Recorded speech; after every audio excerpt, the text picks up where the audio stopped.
You sold The Ringer, and then the pandemic immediately shut everything down. How did that affect plans you had following the sale? Yeah, it was weird to join a company and then not actually have real meetings with anybody. We've managed, and certainly a lot of people are in worse shape than just not being able to talk to your bosses, but it was an unusual way to start a relationship. The biggest challenge for us is just, when do sports come back? There were two big reasons I went to Spotify. One was that they were going to blow up the ring to make it bigger, all that stuff. But the second was, they wanted me to figure out their global sports strategy with Courtney Hull, who's my boss and who reports to Donald Stroh. That was one of the tasks that we had this first year. And that's impossible to figure out when we don't know when sports are coming back. We've been able to figure out some stuff, but just not knowing when anything is going to come back is paralyzing. With sports mostly on hold, what's plan B? From a ringer standpoint, we're pretty well positioned for a lot of the stuff going on right now. That goes back to the Grant Land days. We try to think outside of the box and get creative during dead spots on the calendar. There are stretches mid-February, 2 weeks in August, maybe the last week of July, when there is nothing going on. So we get creative, oh, this would be a good week to do a theme week thing. This would be a good week to double down on this, etc., etc. With the ringer, nerd culture and SLJ culture are things we've been good at. And I think I've been really good at. You look at something like the rewatchables in binge mode, the Book of Basketball Pod, the Watch. Things like that we go backwards a lot. So once lockdown started and sports were done and movies weren't coming out, everybody started going backwards.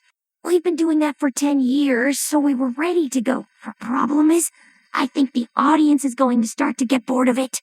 Going backwards has a shelf life, and at some point you're going to need new stuff. It's fun to react to things. We've had so much success on the website, and even more on the podcast side. By reacting and being there when something happens. It's something we didn't do at Grantland, because we didn't have to. We had ESPN.com covering news and reacting right away, so we positioned ourselves as levitating above that, taking our sweet time, doing bigger pieces. I do think that 10 or 15 years ago, it took people longer to get over news moments, but in 2020, people are like, what just happened? What'd you think? And you have about 12 to 18 hours to jump on that before people start looking forward. When I look at stuff I did at Grantland, I wish I knew then what I know now. It's better to be in the moment. Audiences love hearing people they enjoy reacting to something that just occurred. If you have a blend of that, plus good interviews and thoughtful narrative stuff, then you have a podcast network. But you still need stuff to react to. That's what's been missing. Something notable we've observed with podcasts during this time is a dip in audiences, which seems to be leveling out. Have you seen a similar pattern with ringer shows? Only with a couple, and really mostly with the shows that reacted to stuff. Ringer NBA and Ringer NFL were in the moment shows. Once you remove that, those programs get hurt. But honestly, some of our other shows have either stayed pretty good or in some cases even grown a tiny bit. The Rewatchables is a good example of a show that feels even more positioned to succeed now because there's nothing going on. But yeah, look, it's ultimately not awesome since a lot of people listen to podcasts when they're working out, when they're commuting, when they're in the car, they're going from point A to point B. If you're home, I don't think you're necessarily less likely to listen to podcasts, but podcasts are competing against other things. Hundreds of channels, streaming services, all this stuff cannibalizes each other. And the other thing is just that there are more podcasts, more content, more people in the space. The products are better. You're competing against more shows. When I launched the BS podcast in 2007, I was really the only sports podcast that was prominent for a few years until ESPN started to get traction with the fantasy podcast. Even with Grantland, we had 9 of the 10 biggest podcasts at ESPN. It just wasn't a space that a lot of people were in. You look at the charts, you have all these pods that are targeted to specific audiences. There's 100,000 podcasts now. So it makes sense that audiences would, for the bigger properties, stay the same or maybe slightly go down. I'm not making excuses. I just think it's the reality of it. And our audience has stayed pretty much the same for, I would say, the last 7, 8, 9 months. You mentioned that part of the reason behind the sale to Spotify was that you were going to lead the charge for global sports. When Spotify CEO Daniel Ek first talked about the deal, he mentioned feeling that they bought the next ESPN. What is Spotify's goal with sports? That was nice of him to say. I think they looked at us in two ways. One is, Could we blow out the ringer into something bigger with more resources?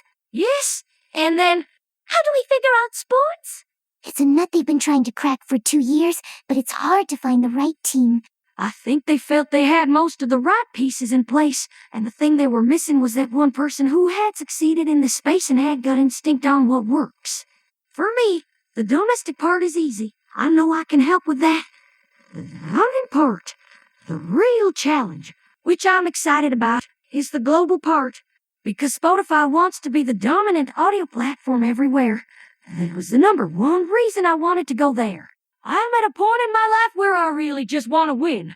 I've been in situations of all kinds over the last 25 years. But the most fun I had was probably 2009 to 2014 at ESPN when we had the combination of the reach, the right people behind the scenes, the right ambition, and a lot of money. And people who are willing to take chances with it. If you look back at the stuff we attempted during that stretch, it was a cool time for the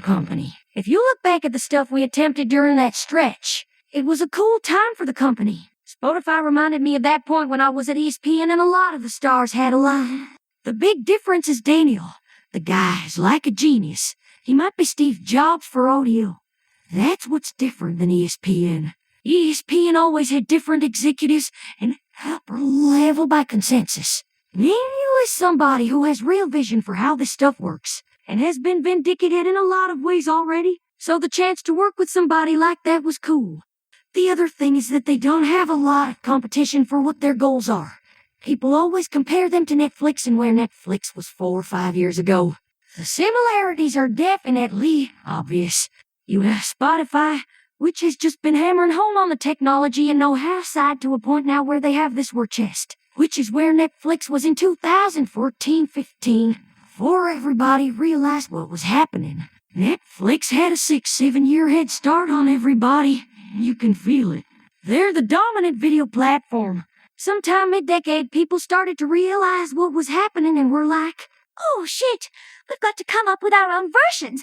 and that's what led to where we are now with Disney Plus and HBO Max and Apple TV and Amazon Prime and all these things. Spotify is in the same position, except I don't know who the competitors are going to be. There are pieces of different competitors, but no real rival other than Apple.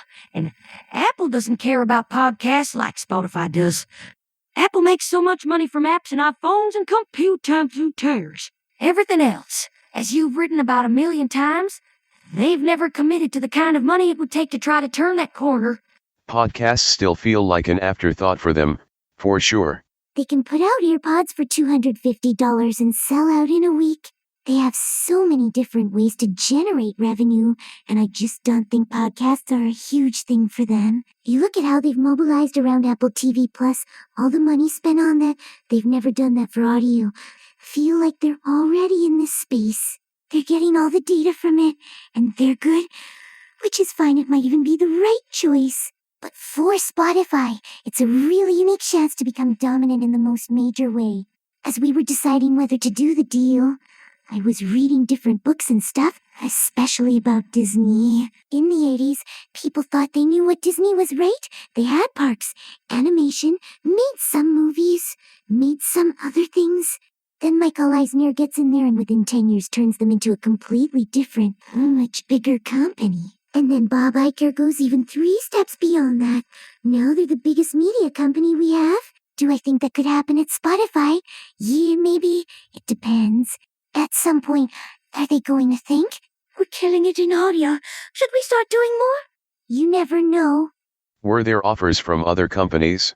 No, there's been so much misinformation and bad reporting. We never hired a banker. We never seriously talked to other companies, and anybody who says we did is lying.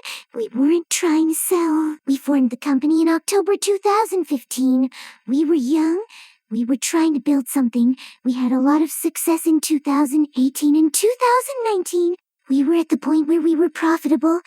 For me personally, I didn't have to answer to anybody. I had just been in a really bizarre situation at ESPN, where the stars were aligned for a few years, and then all of a sudden people switched jobs and the stars were no longer aligned. From that moment on, I wanted to be in control of my own destiny. I loved what we did with the Ringer the first 3 years. We were not trying to sell. Spotify has been thinking about us going back to the end of 2018 when they were beginning to get into podcasts. We had a bunch of meetings with them. I'm a moron. I didn't realize that we had a bunch of meetings with them, and I'm a moron. I missed it. I didn't realize they were scouting us because we'd been pretty clear that we didn't want to sell. When they made the Gimlet move and Parcast, I called Courtney because we had good conversations with them and were already developing the hottest take and things like that. I was like, I like everything I've read about these moves that you're making and how you're thinking about stuff, and I think it's worth us talking a little more seriously. We stayed in touch, and it didn't really heat up until September. The only other person we talked to in a tiny bit was AT&T because they bought HBO. HBO owned a minor stake in the Ringer, and they wanted to know what they had, and I remember I talked to somebody from Bleacher Report. There was a split second where it was like, What would this look like? But it was never serious, and it wasn't even something I wanted to do. What's the nature of your relationship with HBO now? I still have a first look deal with them, and I'm still developing this music documentary series that we were really moving on, though now you can film anything. Like a lot of projects, it's been pause button, but I'm just waiting for when we can keep working on that. So once lockdown started and sports were done and movies weren't coming out, everybody started going backwards. Look, for anybody to try to buy us, you had to be all in on everything we were doing. We put a lot of thought and energy into what we wanted our company to be. And what we wanted to create was a multimedia brand that did a bunch of different things. Print, audio, video, documentaries, potentially other nonfiction programming. I have 100 piece of paper from a month after I left ESPN, so like June 2015. It sketched out everything I wanted to do with the Ringer, and we did like 90% of it. It's pretty cool, actually. I got suspended from ESPN in 2014, and that was when I seriously started thinking, well, I did want to leave, because I couldn't conceive of Grantland going on and me not being involved, but at the same time, I knew the forces were moving against me. That was when I really started researching everything, talking to people, and figuring out a game plan. We knew in 2015 and 16 that the website was never going to be a massive moneymaker. It's just the way print on the web was going. We felt like, create a brand, you have to have a bunch of pieces to that brand that people care about. We knew that the website allowed us to stay in the day-to-day, and that we would have a really good website because of all the DNA we had with me and Sean and Mallory, Chris and Juliet. And most importantly, we knew it'd be a way to find young talent or talent that fell through the cracks somewhere else. It always made sense, and it still makes sense. You think about some of the people that we have hosting podcasts now. We never would have expected they would be hosting podcasts. We were able over and over again to find talent through the website, and that's an advantage, so it's still important to us. What happens to print in 2020 on the web, I have no idea. A lot of this stuff's going to go to subscription, but it's still important to us, and at every step of the way with Spotify, we made that clear to them. There was friction with the union when news about the acquisition talks emerged. Where are you in that relationship right now? I mean, friction, I don't know about. Recognized it in 3 days. And then from a deal standpoint, there were rumors that we were close to a deal. You can't talk about it with anybody. That's just how business works. That's it. There's really no story behind it.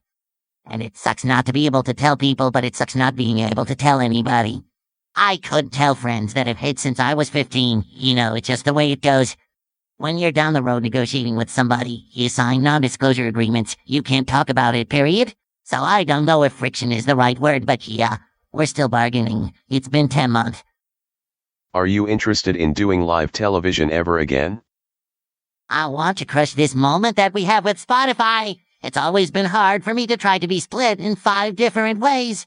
Probably the most success I've had with it was the 12-13 range when I was running Grantland and writing my column, doing my podcast, doing 30 for 30, and then over on NBA Countdown, I got burned out in 18 months. It wasn't sustainable.